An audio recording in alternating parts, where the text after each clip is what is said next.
সর্বোচ্চ চেষ্টা করার পরেও দেখবেন, সর্বোচ্চ চেষ্টা করার পরেও দেখা যাবে দিন শেষে আপনি অপরাধী হয়ে বসে আছেন। আর আমি একটা লেকচারে বলেছি না, পুরুষ মানুষ বোকা। পুরুষ মানুষ কেন বোকা? কারণ সে সবাইকে খুশি করতে চায়।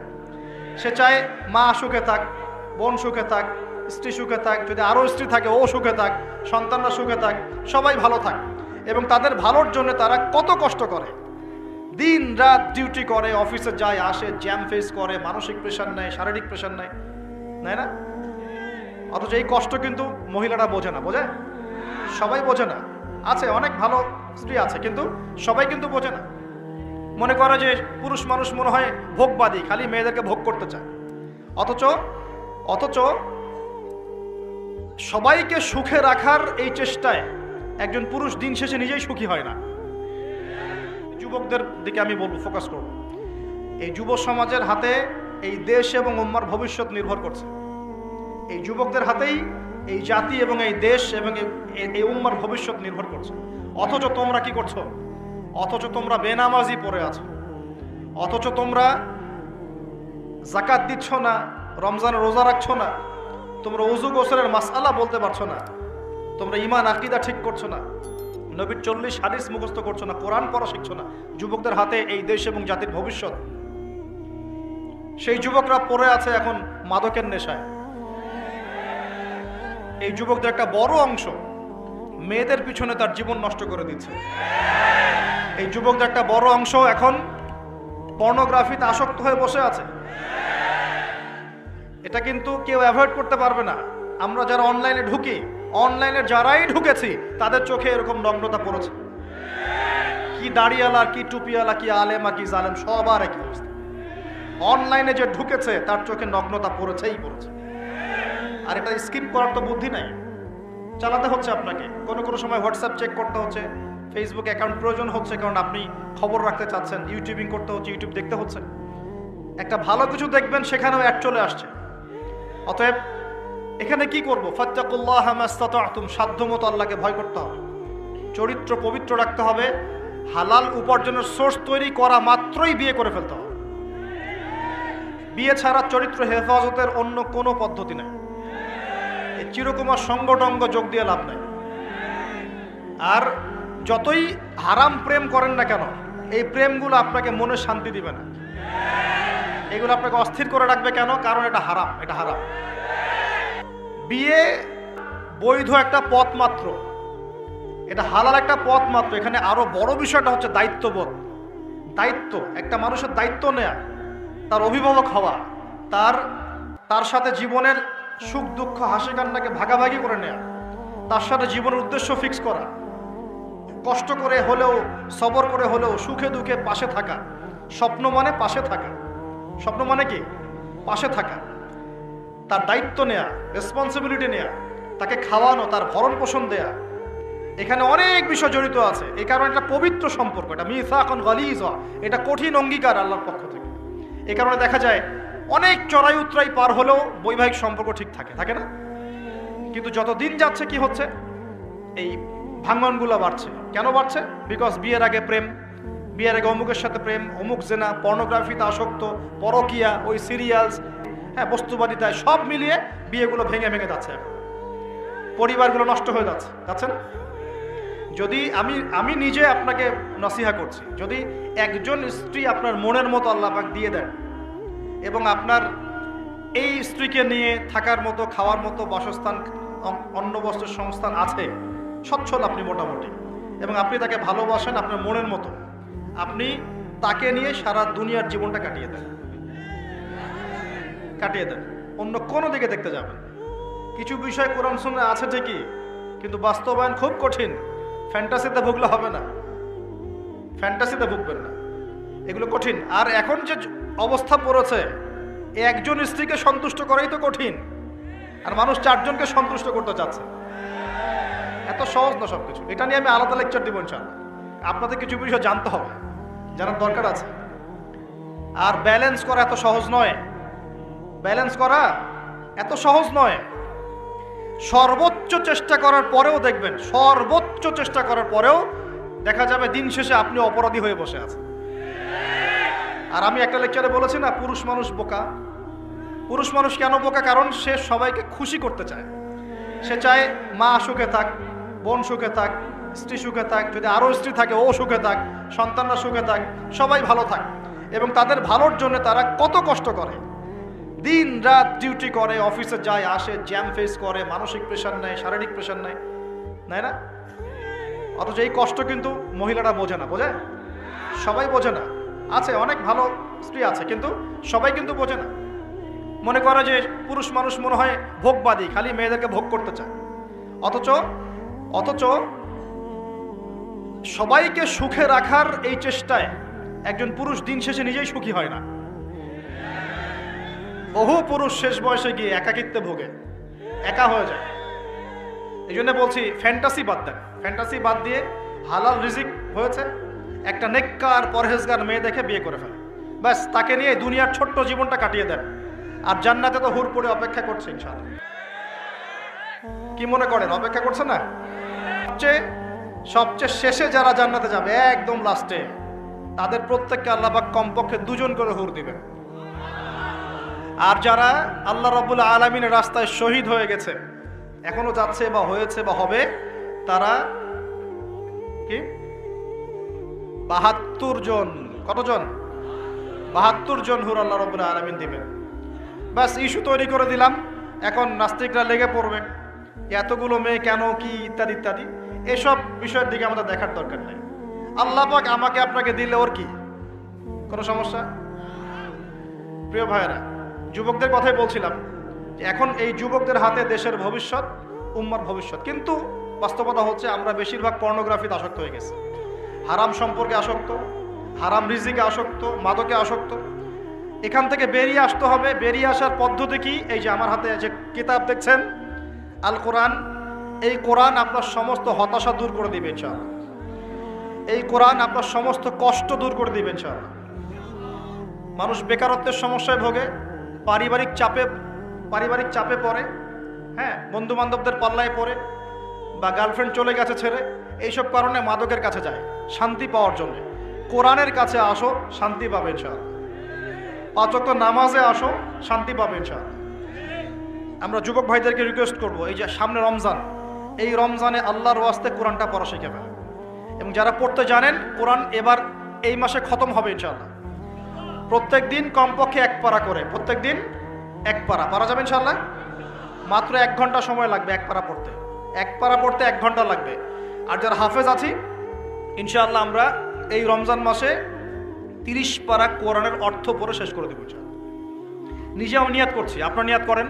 এই পুরো রমজানে আলিফ লাম মিম থেকে শুরু করে মিনাল জিন্নাতি ওয়ান নাস পর্যন্ত একবার হলেও অর্থ সহ পড়ে শেষ করবো ইনশাআল্লাহ।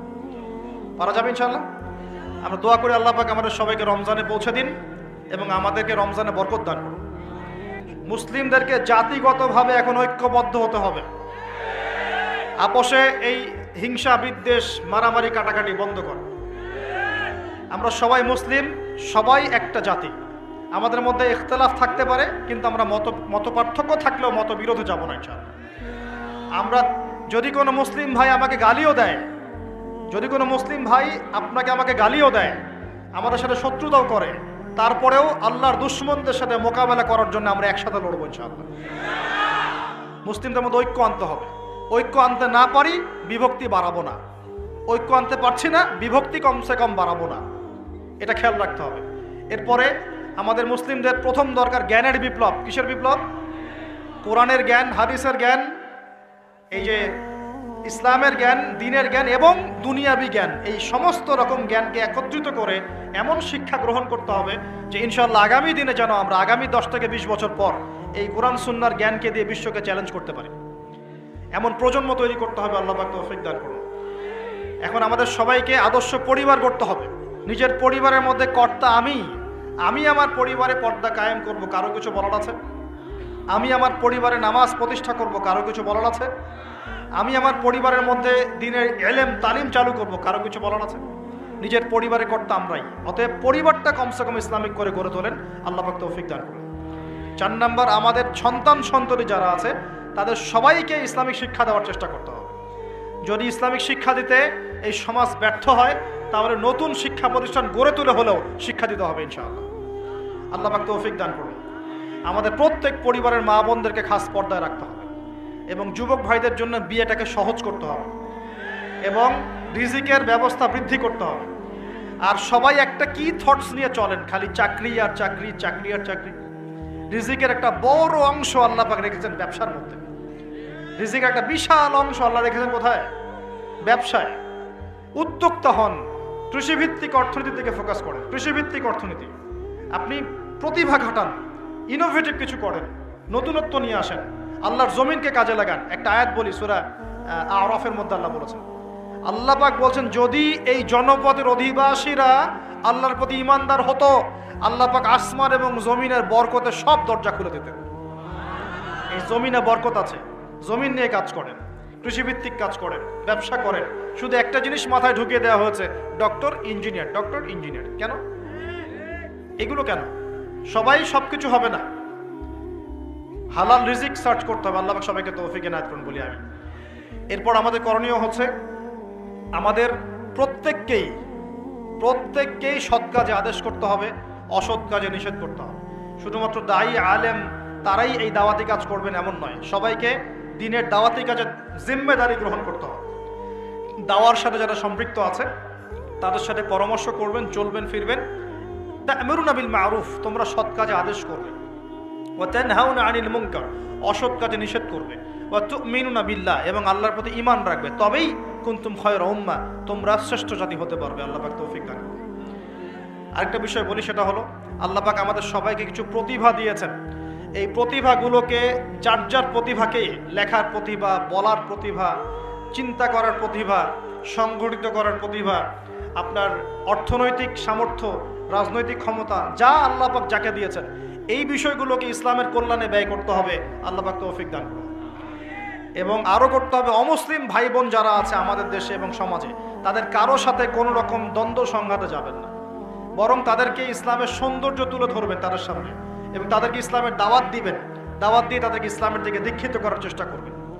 যদি এই যে আমরা তো আপোষে মারামারি কাটাকাটিতে লিপ্ত আছি, আপনারা তো খবরই রাখেন না যে বাংলাদেশে কত মানুষ বিধর্মী হয়ে যাচ্ছে, জানেন? এই যে উত্তরাঞ্চল সহ পার্বত্য এলাকা, বর্ডার এলাকা সব ঘুরে দেখেন যে কত মানুষ দিন দিন বিধর্মী হয়ে যাচ্ছে। দেখেন, ওই দিন টনক নড়বে যেদিন দেখবেন 50%ই হয়ে গেছে বিধর্মী, ওই দিন টনক নড়বে।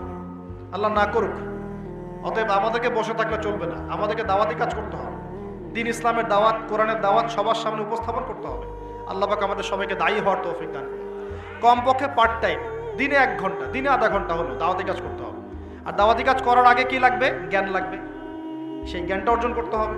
জ্ঞান অর্জন করার পদ্ধতিগুলো বললাম, এভাবে অর্জন করতে হবে। এবং জ্ঞানী মানুষদের সাথে থাকতে হবে, আল্লাহওয়ালা জ্ঞানী মানুষ এবং যারা আল্লাহর মারেফতওয়ালা মানুষ, আল্লাহর নূরওয়ালা মানুষ, এই মানুষগুলোর সাথে থাকতে হবে। যারা গোলালো মার্কা মানুষ, এখানে থেকে কিছু শিখতে পারবেন। সব তরকারিতেই চলে, এই সব তরকারি দিয়ে লাভ নেই। যারা হককে হক বলতে পারে, বাতিলকে বাতিল বলতে পারে, আল্লাহ পাকের জমিনে তারা সম্মানিত ইনশাআল্লাহ। জমিনের উপর বেঁচে থাকলেও সম্মানিত, মাটির নিচে চলে গেলেও সম্মানিত ইনশাআল্লাহ। আল্লাহ রাব্বুল আলামিন এমন মানুষের সংখ্যা বাড়িয়ে দিন এবং তাদের সাথে আমাদেরকে থাকার তৌফিক এনায়েত করুন। আরেকটা বিষয় বলবো, সেটা হলো পলিটিক্যাল ইস্যুস। যে একটা জাতির মধ্যে আপোষে মারামারি কাটাকাটিতে যাবেন না, এটা খুব খারাপ। কেন খারাপ? কারণ আমরা হয়তো মনে করি যেগুলো পলিটিক্যাল ইস্যুস, আসলে কি হয়, উম্মার ঐক্য নষ্ট হয়, ভাই ভাই মারামারি করে, নিজের ভাইয়ের হাতে ভাইয়ের রক্ত ঝরে, এতে করে উম্মার ঐক্যটা বিনষ্ট হয়ে যায়। এবং ইসলামের বহিঃশত্রু যারা আছে, এরা এই ইস্যুগুলোকে কাজে লাগায় আমাদের ভিতর ঢুকে পড়বে। খুব চোখ কান খোলা রেখে ঠান্ডা মাথায় সবর করেন, ধৈর্য ধরেন, জ্ঞান অর্জন করেন, নিজের কবরের ফিকির করেন, আধ্যাত্মিকত্ব অর্জন করেন, সুন্নতের উপর আমল করেন, কোরআন পড়েন, দাওয়াতি কাজ করেন, পরিবার করেন, আস্তে আস্তে ইসলাম এগিয়ে যাবে ইনশাআল্লাহ তাআলা। সুদের ফলাফলটা অনেকটা ঢাকা শহরের মতো। কিসের মতো? একটা অংশ দেখবেন দিন দিন রিচ হচ্ছে, দিন দিন রিচ থেকে রিচার হচ্ছে একটা অংশ, আর একটা অংশ দিন দিন প্রভার্টি এবং ডেস্টিটিউশনের মতো যাচ্ছে। প্রত্যেকটা বড় বড় শহরের এই চিত্র। সুদের মধ্য দিয়ে সারা বিশ্বের একটা অংশের মানুষ দিন দিন ধনী হয়েছে। সবার ক্ষতি হয়নি, কিন্তু ধনীরা আরো ধনী হয়েছে, আর গরিবরা দিন দিন তাদের অর্থ সম্পদের মান হারিয়েছে, তাদের অধিকার হারিয়েছে, তাদের জীবনযাত্রার মান কমে গেছে, প্রভার্টি এবং ডেস্টিটিউশনের মধ্যে চলে গেছে দরিদ্ররা। তারা এক কথায় বলতে পারি দাসত্বের শৃঙ্খলে আবদ্ধ হয়েছে, অর্থনৈতিক দাসত্বের শৃঙ্খলে আবদ্ধ হয়েছে। এটা ব্যক্তি থেকে শুরু করে সমাজ, কোনো কোনো ক্ষেত্রে রাষ্ট্র পর্যন্ত দাস হয়ে গেছে। আপনারা কি শ্রীলঙ্কার কথা জানেন? দেশটা যে দেউলিয়া হয়ে গিয়েছিল, কেন হয়ে গেছে? মূল কারণটা কি? দুইটা কারণ। মূল কয়টা কারণ?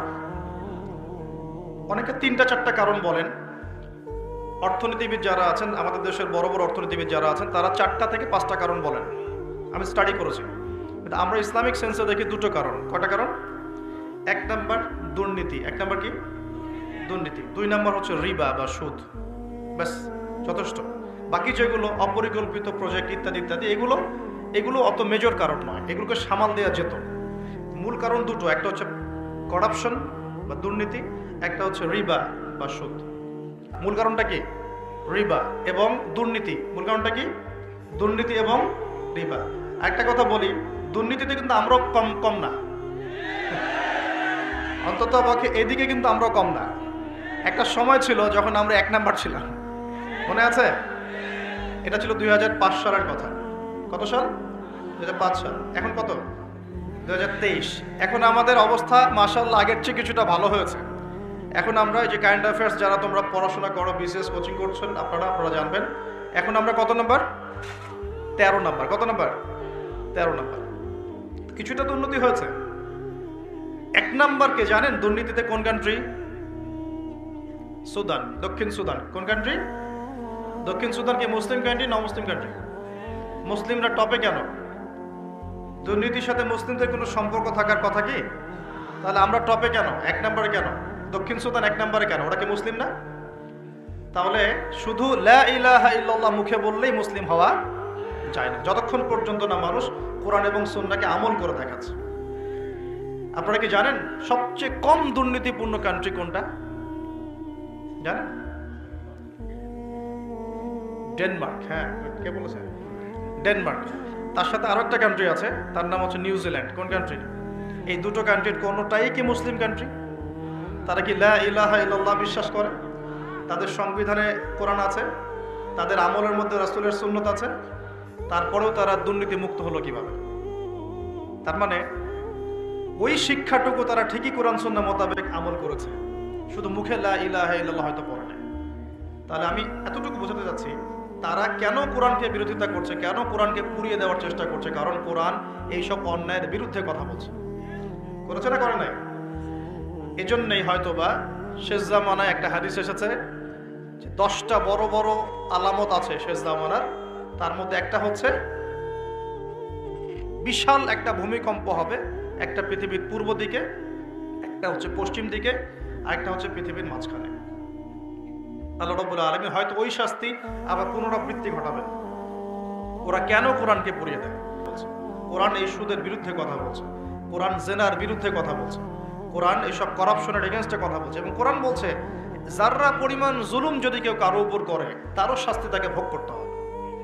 একজন মানুষ বা একটা জাতি যদি অন্য কোনো জাতির উপর সামান্য জুলুমও করে, সেই শাস্তি আল্লাহ পাক তাকে ভোগ করাবেন কি করাবেন না? এবং সারা বিশ্বের দিকে তাকিয়ে দেখেন যে সারা বিশ্বের প্রত্যেকটা সেক্টরে তাদের জুলুম চলছে কি চলছে না? চলছে কি না? এই কারণেই তারা কোরআনের বিরুদ্ধে এত ক্ষোভ। তো এই বিষয়টা কি সারা বিশ্বে এখন হাইলাইটেড ইস্যু না? সারা বিশ্বে এই বিষয়টা নিয়ে খুব কথাবার্তা হচ্ছে না? এটাকে আমরা বলি ব্লাসফেমি, অর্থাৎ ধর্ম এবং ধর্মগ্রন্থকে অবমাননা করা। কিন্তু চিন্তা করবেন না, আল্লাহ রাব্বুল আলামিন নিজে এই কোরআন হেফাজতের দায়িত্ব নিয়েছেন। আল্লাহ পাক সূরা হিজরে বলেছেন, ইন্না নাহনু নাযালনা যিকরা ওয়া ইন্না লাহু লাহাফিজুন। নিশ্চয়ই আমি এই কোরআন নাজিল করেছি, এই কোরআন হেফাজত করার দায়িত্ব কার? আল্লাহর। এখানে আমি আপনাকে আরেকটা পয়েন্ট দেখিয়ে সামনের দিকে যাব। এবার ওই দিক থেকে চেহারাটাকে আমাদের দিকে ফিরিয়ে নিয়ে আসে, মুসলিমদের দিকে তাকান। মুসলিমদের মধ্যে কত পার্সেন্ট মানুষ এখন 5 ওয়াক্ত নামাজ পড়ে? কত পার্সেন্ট মানুষ বিশুদ্ধ করে কোরআন তেলাওয়াত করতে জানে? মুসলিম পরিবারগুলোর মধ্যে কত পার্সেন্ট পরিবারে ইসলামিক পর্দা চালু আছে? মুসলিমদের মধ্যে কত পার্সেন্ট মানুষ হালাল খাওয়ার চেষ্টা করে, হারাম থেকে বেঁচে থাকার চেষ্টা করে? মুসলিমদের মধ্যে কত পার্সেন্ট যুবক এখন জেনা থেকে বেঁচে থাকতে পেরেছ? মুসলিমদের মধ্যে কত পার্সেন্ট যুবক 5 ওয়াক্ত নামাজ পড়ো, ইসলামের বেসিক জ্ঞানগুলো জানো, কোরআন তেলাওয়াত করা, হাদিস পড়তে শেখা, হাদিসের চর্চা করা, কোরআনের তাফসীর পড়া, অনুবাদ পড়া। মুসলিমরা এই বেসিক কাজগুলো কত পার্সেন্ট মানুষ করছে, এদিকে আমাদেরকে বেশি ফোকাস করতে হবে। একটা অমুসলিম সমাজ কোরআনের উপর আক্রমণ করছে, পুড়িয়ে ফেলছে, এটা বেশি কষ্টদায়ক নাকি একটা মুসলিম পরিবারে জন্মগ্রহণ করেও এই বিগত 30-40 বছরে কোরআন পড়তে না শেখাটা বেশি লজ্জার? কোনটা? এবার বলেন, একটু চেহারাটা আমাদের দিকে ফেরা নেবে, আয়নার সামনে দাঁড়াই। অমুসলিম, সে কোরআন সম্পর্কে কিচ্ছু জানে না এবং কোরআন তাদের চলমান জাহেলিয়াতের বিরুদ্ধে কথা বলছে, রাগে কোরআন পুড়িয়ে দিয়েছে। বুঝলাম কাজটা খুবই খারাপ, জঘন্য কাজ এবং নিন্দনীয়, ব্লাসফেমি। এটা সারা বিশ্বে একটা মানবতা বিরোধী অপরাধ। এই কাজটা অপরাধ কিনা? আচ্ছা, এখন মুসলিমদের দিকে তাকিয়ে দেখুন। আমি এখন মুসলিম পরিবারে জন্ম নিয়েছি, 20-30-40 বছর আমি কাটিয়ে দিলাম মুসলিম পরিবারে। জন্ম নেওয়ার পরেও, মুসলিম পরিবেশে থাকার পরেও, কোরআন সুন্নাহর বয়ান শোনার পরেও, জুমার নামাজ পড়ার পরেও, ঈদের নামাজ পড়ার পরেও, রমজানের রোজা রাখার পরেও, আলেম ওলামাদেরকে পেয়েও আমি যে কোরআন তেলাওয়াত করতে জানি না, এখন আমাকে কি করা উচিত? উত্তর দেন। এখন আমার কি করা উচিত? কে বড় অপরাধ করেছে? কে বড় অপরাধ করেছে? আমি মুসলিম পরিবারে জন্মগ্রহণ করেও কোরআন পড়তে জানি না, আমি কি বেশি বড় অপরাধী? নাকি যে ব্যক্তি কখনো কোরআন চেনেই না, জানেই না, যে কোরআনকে অবমাননা করছে, কে বড় অপরাধী? আসলে আল্লাহ রাব্বুল আলামিন সূরা ফুরকানের মধ্যে বলেছেন যে আল্লাহর রাসূল সাল্লাল্লাহু আলাইহি ওয়াসাল্লাম আমার উম্মত, মানে আমাদের উম্মতে মুহাম্মাদের বিরুদ্ধে আল্লাহর কাছে অভিযোগ পেশ করবেন। কার বিরুদ্ধে? এই যে উম্মতে মুহাম্মাদের বিরুদ্ধে আমাদের নবী মুহাম্মদ সাল্লাল্লাহু আলাইহি ওয়াসাল্লাম একটা অভিযোগ পেশ করবেন। আল্লাহ পাক তাকে বলবেন, হে মুহাম্মদ সাল্লাল্লাহু আলাইহি ওয়াসাল্লাম, তোমার উম্মতের কি হয়েছিল, কেন বিভ্রান্ত হলো? নবী সাল্লাল্লাহু আলাইহি ওয়াসাল্লাম তখন বলবেন যে ইন্না কওমি ইত্তাখাযু হাযাল কুরআনা মাহজুরা। পড়ে দেখেন সূরা ফুরকানে আমাদের নবীজি বলবেন, হে আল্লাহ, আমার উম্মত এই কোরআনকে, যা তুমি আমার প্রতি নাজিল করেছো, এই কোরআনকে অবজ্ঞা করে পরিত্যাগ করেছিল, এই কারণে তারা আজকে পথভ্রষ্ট হয়েছে। এবং নবী সাল্লাল্লাহু আলাইহি ওয়াসাল্লাম আল্লাহর কাছে আক্ষেপ করবেন, অভিযোগ পেশ করবেন যে আমার উম্মতকে আমি কোরআন দিয়ে এসেছিলাম, কিন্তু তারা সেই কোরআন চর্চা করে নাই, পড়ে নাই, কোরআনের হক আদায় করে নাই, এই কারণে তারা আজকে পথভ্রষ্ট হয়েছে। তাহলে আমাদের নবীজি আমাদের বিরুদ্ধে আল্লাহর কাছে ক্ষোভ ছাড়বেন না? তো প্রথম যে শিক্ষাটা আজকে নেওয়া উচিত সেটা হলো, বিশ্বে যা যা ঘটছে এই সব বিষয়গুলোর সাথে আমাদের শেষ জামানা সম্পৃক্ত এবং প্রত্যেকটা বিষয়ের গভীরে যাওয়ার জ্ঞান আমাদের অর্জন করা উচিত এবং দৃষ্টিভঙ্গি প্রশস্ত করা উচিত। খিদর আলাইহিস সালামের মতো অন্তর্দৃষ্টি অর্জন করা উচিত। পাশাপাশি কোরআন কেন্দ্রিক জীবনটা গড়া উচিত। আমরা কি নিয়াত করতে পারি আগামী রমজান আসার আগেই আমরা সবাই পবিত্র কোরআন তেলাওয়াত করা শিখবো ইনশাআল্লাহ? ইনশাআল্লাহ। শুধু তাই না, এর দ্বিতীয় যে কথাটা বললাম, এর সাথে আপনি নামাজে কি পড়ছেন এটার সম্পূর্ণ অর্থও শিখবেন ইনশাআল্লাহ। পাশাপাশি দৈনন্দিন যে দোয়া কালামগুলো, এগুলোর অর্থ শিখবেন ইনশাআল্লাহ। পাশাপাশি আপনি তুলনামূলক আরবি ব্যাকরণ শিখবেন এবং কোরআনিক গ্রামার শিখবেন, কোরআন থেকে গ্রামার। যেমন একটা এক্সাম্পল দিই আপনাকে, সামনে যাই। সূরা ফাতিহা সবার মুখস্থ আছে না? সূরা ফাতিহার মধ্যে মোটামুটি ভাবে দেখা যায় 15-20টা কিন্তু শব্দ আছে, ঠিক আছে? এই 15-20টা শব্দের অর্থ এবং গ্রামার যদি আপনি জানেন এবং বোঝেন, তাহলে আপনার জন্য সুসংবাদ হচ্ছে যে সূরা ফাতিহার এই শব্দগুলো কোরআনে বারবার ঘুরে ঘুরে ঘুরে প্রায় ৭,৮০০ বার রিপিট করা হয়েছে। কতবার? ৭,৮০০ বার। এটা আপনিও সার্চ করে দেখতে পারেন, এখন অনেক মেথড চলে আসছে। ৭,৮০০ বার কোরআনের এই শব্দগুলো, সূরা ফাতিহার এই শব্দগুলো বারবার ঘুরে ঘুরে ঘুরে কোরআনে এসেছে ৭,৮০০ বার। তার মানে সূরা ফাতিহার অর্থ যে জানে, সে কোরআনের কমপক্ষে ৭,৮০০টা শব্দের অর্থ জানে। কথা বুঝতে পারছেন? এভাবে কোরআনে বাছাইকৃত এমন ১২৫টা শব্দ আছে। কয়টা? মাত্র ১২৫টা এমন শব্দ আছে যেগুলোর অর্থ, ব্যাকরণ এবং আমরা বলি যে ট্রান্সফরমেশন, মানে একটা শব্দ থেকে আরো অনেকগুলো শব্দ তৈরি করার ফর্মুলা বা সূত্র, এগুলো যদি জানা থাকে, আপনি কোরআনের এই 125টা শব্দ কোরআনে ঘুরে ঘুরে এসেছে 40,000 বার। কতবার? 40,000 বার। বিশ্বাস করতে কষ্ট হচ্ছে, জানি এই কথাগুলো হয়তো নতুন মনে হতে পারে, কিন্তু এটা এখন রিসার্চ, এখন নতুন নতুন অনেক মেথড চলে আসে। 40,000 বার, 40,000 বার এই শব্দগুলো রিপিট করা হয়েছে। এন্ড কোরআনে মোট শব্দ কত?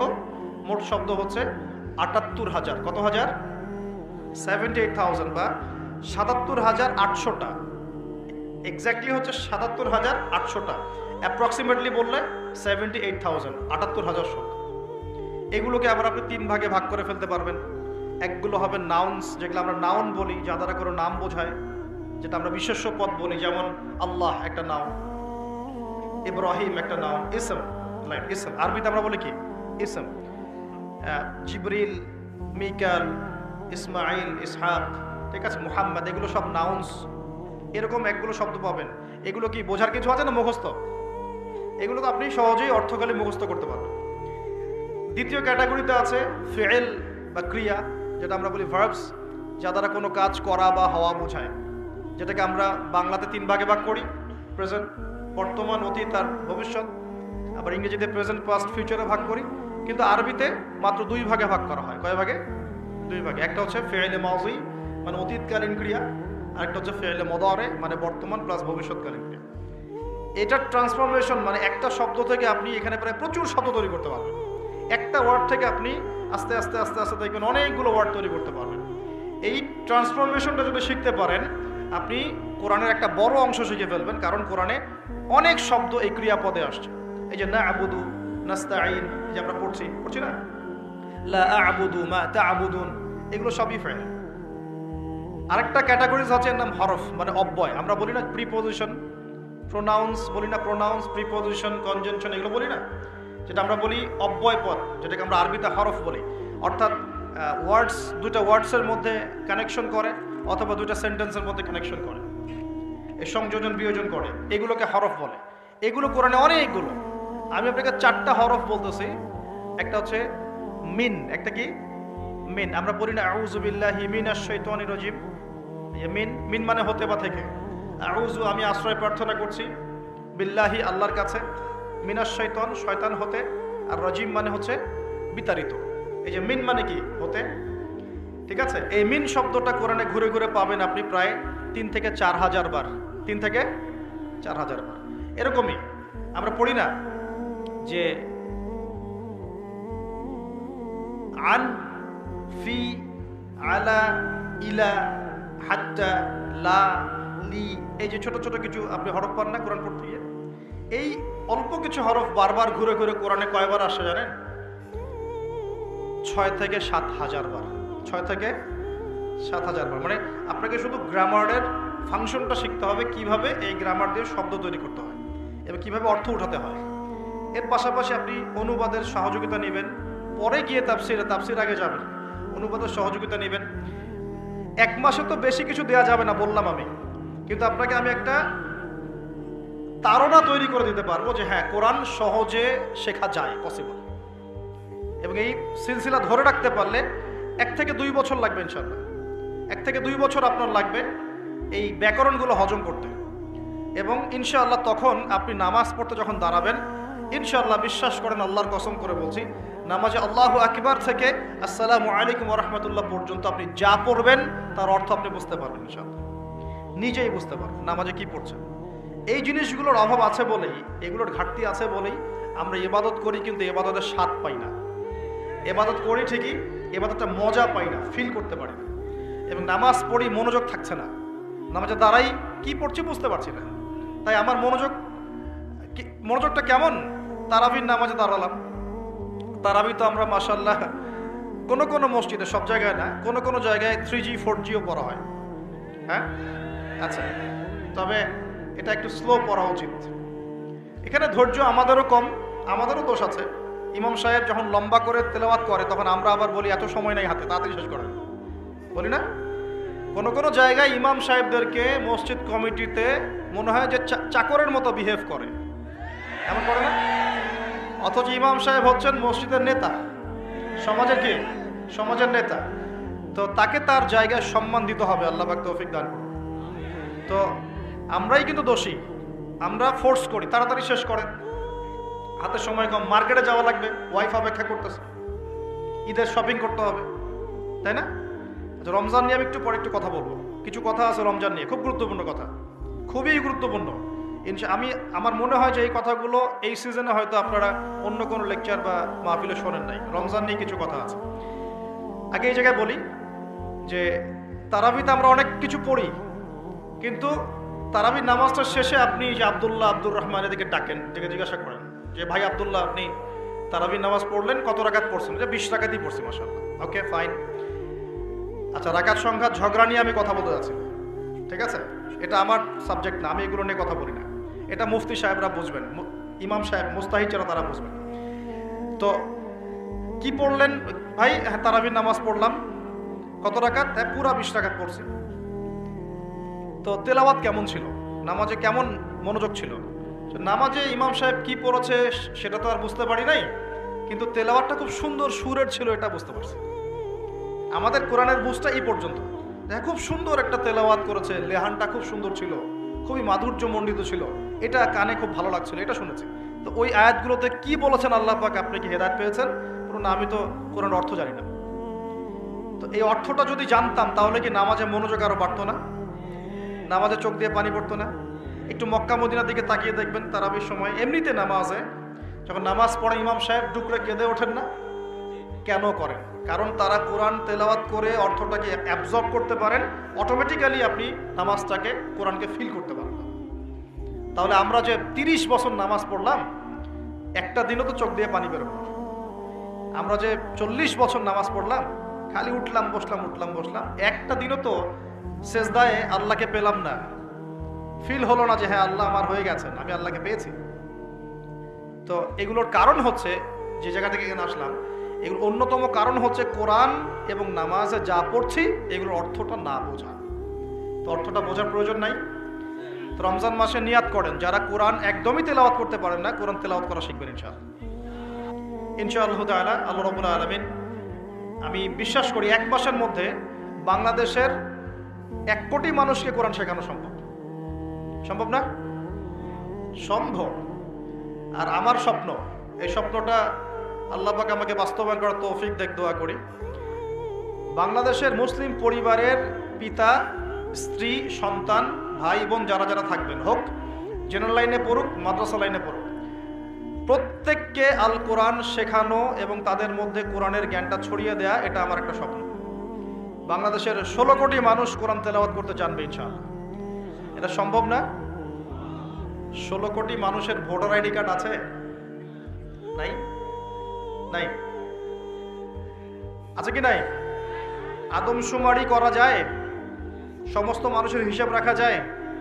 সমস্ত মানুষের এনআইডি কার্ড করা যায়? সমস্ত মানুষকে একটা নিয়মের আওতায় আনা যায়? সমস্ত মানুষের ফিঙ্গারপ্রিন্ট নেওয়া যায়? যায় না?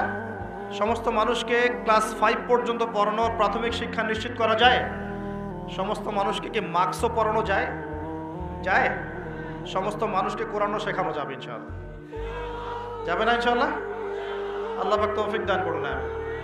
এবং বাংলাদেশের প্রত্যেকটা জেলায়, বাংলাদেশের প্রত্যেকটা বড় বড় জেলায়, যেটা আমাদের বিভাগীয় জেলা বলি, এই জেলাগুলোতে একটা করে এমন প্রতিষ্ঠান থাকতে হবে যে প্রতিষ্ঠানে একদম প্লে থেকে মাস্টার্স পর্যন্ত একদম এই পুরো সিলেবাসের মধ্যে চলমান জেনারেল সিলেবাসের সাথে ইসলামিক নীতি নৈতিকতা এবং কোরআন সুন্নাহর জ্ঞানকে একত্রিত করে ইনশাআল্লাহ একটা কনস্ট্রাকটিভ সিলেবাসে পড়াশোনা করাতে হবে ইনশাআল্লাহ। করা যাবে?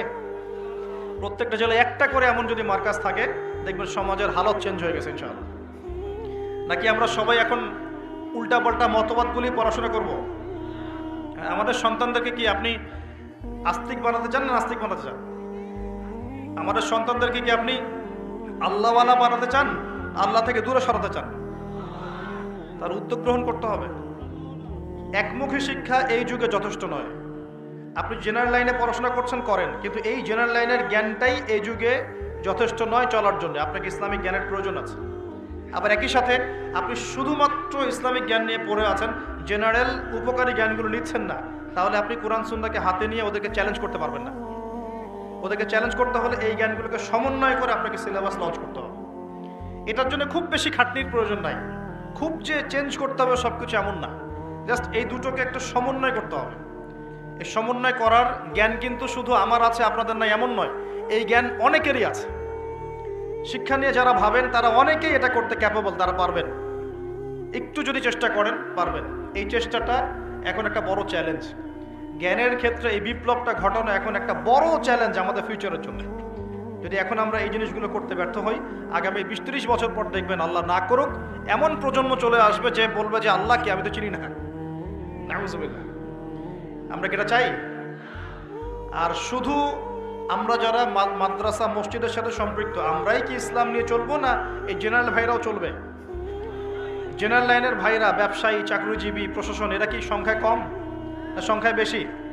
তাদের মধ্যে ইসলাম ঢোকাতে হবে না? আল্লাহ পাক তৌফিক এনায়েত করুন। রমজানে কোরআন শিক্ষা চলবে ইনশাআল্লাহ, এবং প্রত্যেক জেলায় জেলায় একটা করে আদর্শ দ্বীনি প্রতিষ্ঠান গড়ে উঠবে ইনশাআল্লাহ তাআলা। এবং বড় বড় জেলাগুলোতে চেষ্টা করা হবে জেনারেল ভাইদের জন্য মাদ্রাসা গড়ে তোলার। এটা মাদ্রাসা ফর জেনারেল স্টুডেন্টস। এখানে জেনারেল ভাইরা পড়াশোনা করবে ইসলামিক পড়াশোনা, কারণ তাদের মধ্যে জেনারেল পড়াশোনা আগে থেকেই আছে। এখন পার্ট টাইম তারা এভাবে শিখে 2 বছর, 4 বছর, 5 বছরের মধ্যে ইসলামিক বেসিক জ্ঞান অর্জন করবে ইনশাআল্লাহ।